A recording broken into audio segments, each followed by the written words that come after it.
out here! And that knocked him out.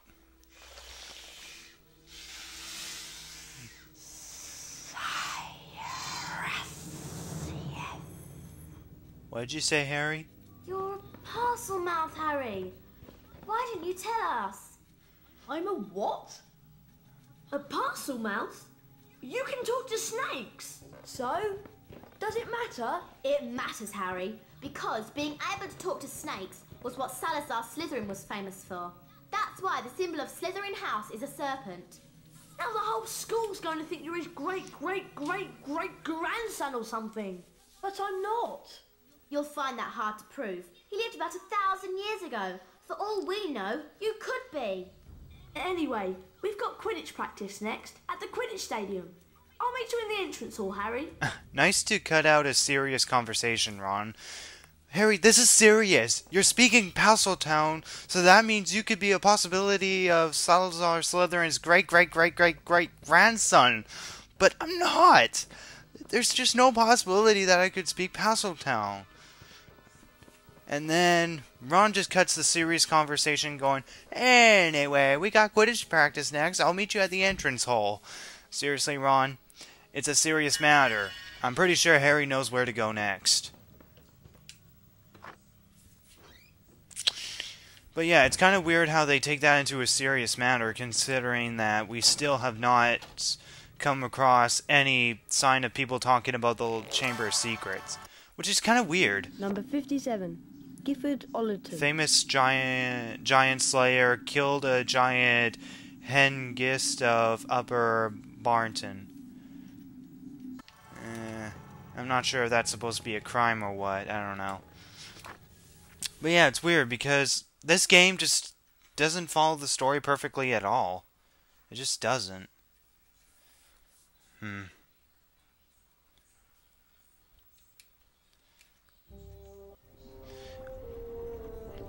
I mean, as of now,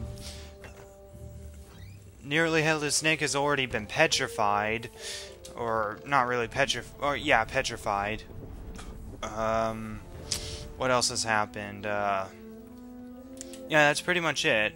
Oh yeah, and we had a conversation with Dumbledore, and then people find out that Harry can speak to snakes. So, really, there's no word about the Chamber of Secrets, and yet those events happened after people found out the Chamber of Secrets was open. So, is there anybody talking about the Chamber of Secrets being open?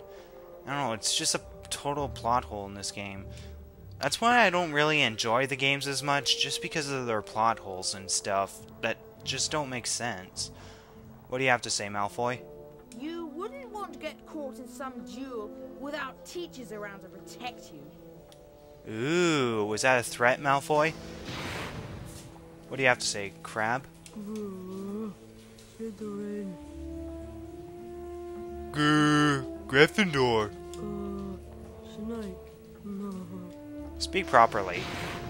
What do you have to say, Hufflepuff, even though you're supposed to be yellow? I had a remember once, but I forgot where I put it. Oh, well, you see? Where you forgot to put it is where you're forgetting to put it. If that even makes sense. Any students in here? Nope. Seeing if there's any students to talk to. Here's Ron. Hello, Harry. Let's go outside to the Quidditch Stadium. No duh, Ron. That's what you said, just to cut out a serious conversation. Alright, so we're gonna head out to the Quidditch Stadium to actually practice some Quidditch. And also, when I was mentioning that you get a broomstick for doing the flying practice, apparently that's not where you get it. You do it at the Quidditch practice. Hey Neville, what's up?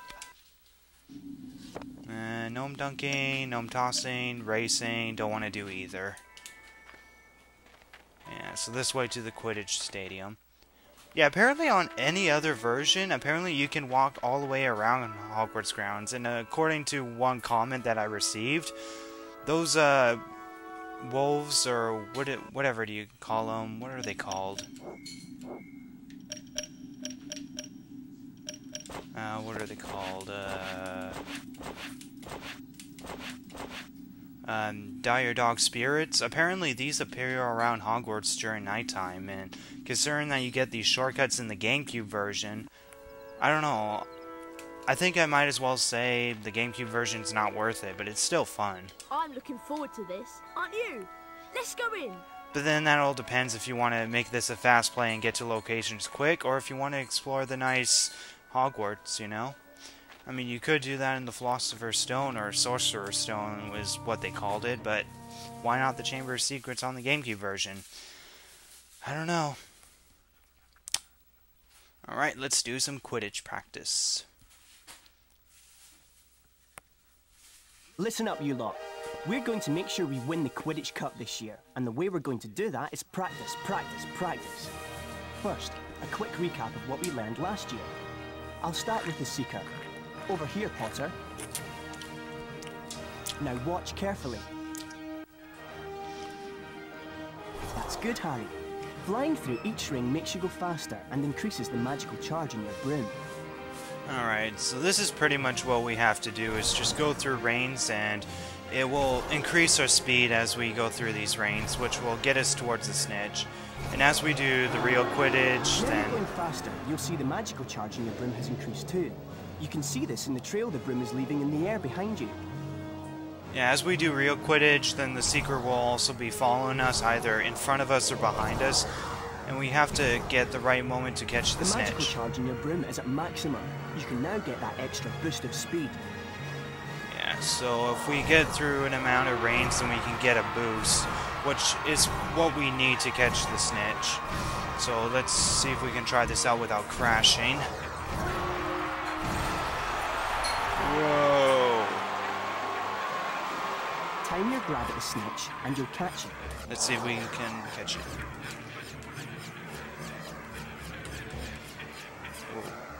Okay, I'm a little too impatient.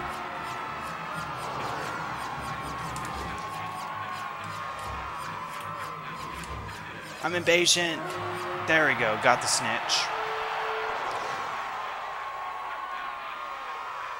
Wow, that was a fast Quidditch match.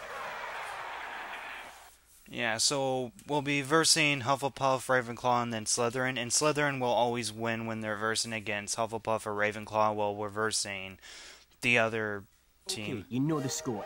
1 opposing Seeker, 2 Bludgers, and 2 opposing Beaters to contend with. All you have to do is catch the snitch. And what about the Keeper?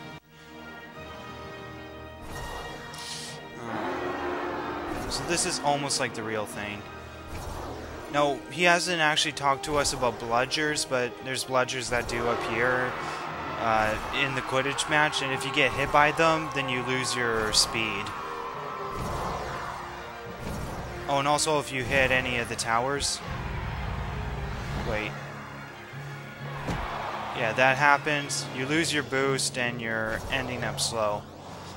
So as you can see at the bottom of the screen, that it shows where Harry is at the moment, and it will show where the other Seeker is. So since it's green, that's where Malfoy will be as the Slytherin Seeker. So we have to wait for the right moment to catch the snitch. We can't just boost at any time. We want to boost when we're at least getting close to the snitch. The Quidditch World Cup game was actually pretty well done, in my opinion. I have that on both GameCube and PC version. Both which are pretty much the same, just different by controls. And yeah, that was pretty easy to catch. I'm gonna try to win the Quidditch Cup during this Let's Play. You can either win it or not win That was it. perfect, Harry. You received the highest grade. A distinction. Yay. And because of that excellent performance, Harry, here's a brand new Nimbus 2000 to take with you.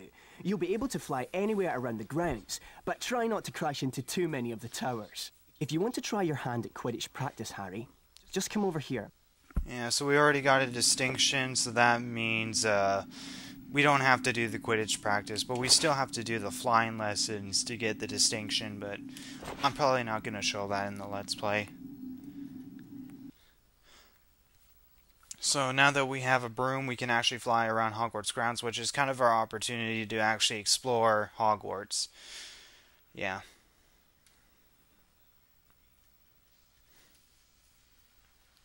Hello there, Hermione. What's the matter? Malfoy showed up while you were practicing in the Quidditch stadium.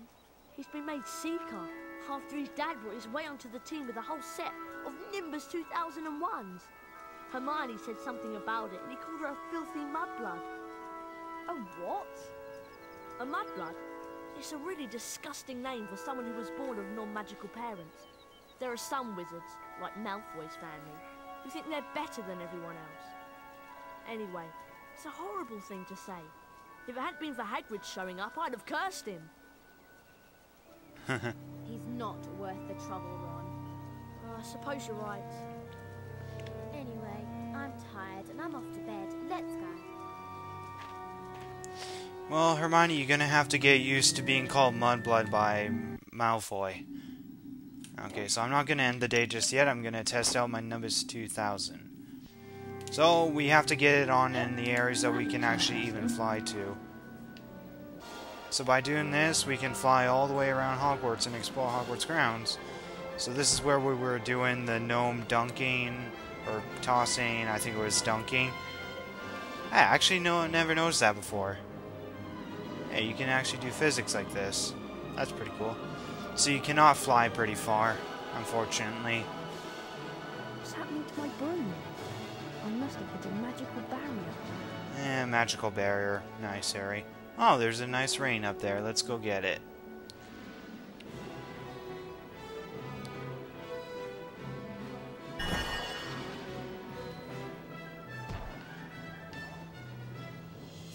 Yeah. I mean, all this stuff looks interesting. Why didn't they just, you know, make Harry go through all this instead of those dang shortcuts? So here's like the beginning. So this is the way to the Quidditch Stadium. Let's see if this even leads to the Quidditch Stadium.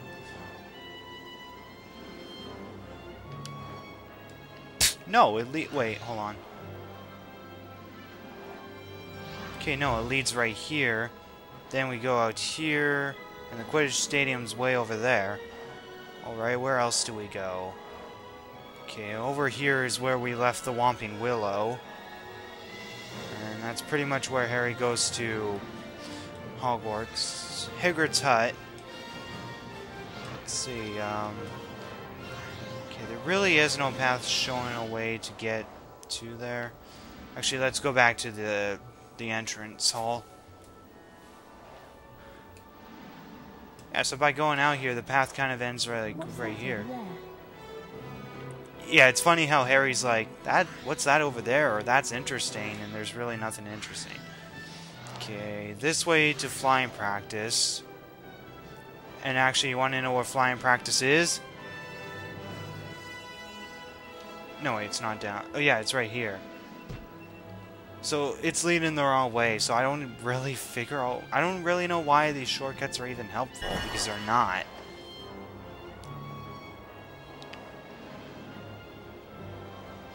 But you know, it's fun to fly around here. And this way, I believe, was to go to Herbology, I believe. Does this lead to Herbology? Close enough, yeah. So it's actually pretty interesting how you can explore Hogwarts like this. I mean, this is what the GameCube version should have been like. But no, they just had to make shortcuts. I mean, was it like too much for the GameCube or what? It's almost like getting rid of that hill in Sonic Adventure 2 in the Dark Chow Garden. Yeah, and speaking of my other Let's Plays, I still have to do Gamma's story for Sonic Adventure DX. Yeah, it does look interesting, huh, Harry? I still have to do Gamma's story for Sonic Adventure DX, and as for Super Mario Sunshine, the rest of the second session is after commentated, but I don't know. I haven't really gotten off my ass to do it, really. Yeah, so some of these areas right here is where we'll be talking to some students to actually do some flying lessons, or gnome tossing, or dunking, or tossing, yeah.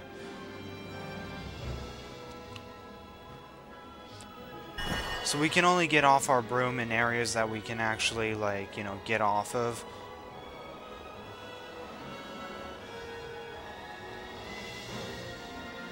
Okay, I have to find my way back. I'm kind of lost.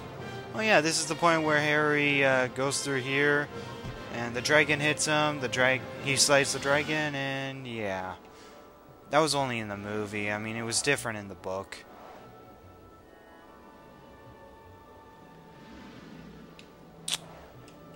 Alright, so we can stop here. Interesting.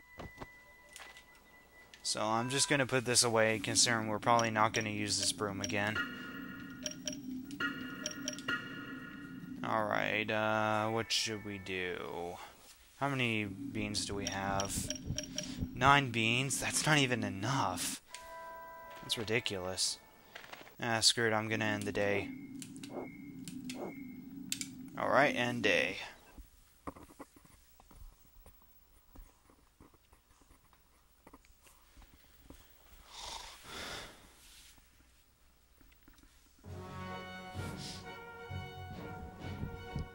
Gryffindor. Oh, sweet. Wow, we gained 120 points. Hufflepuff. And Hufflepuff got over 100, that's cool. So they're just 4 below 200. Ravenclaw. My favorite subject's math, so I like doing the math. Okay, they just got over 200. Let's see Slytherin. Slytherin.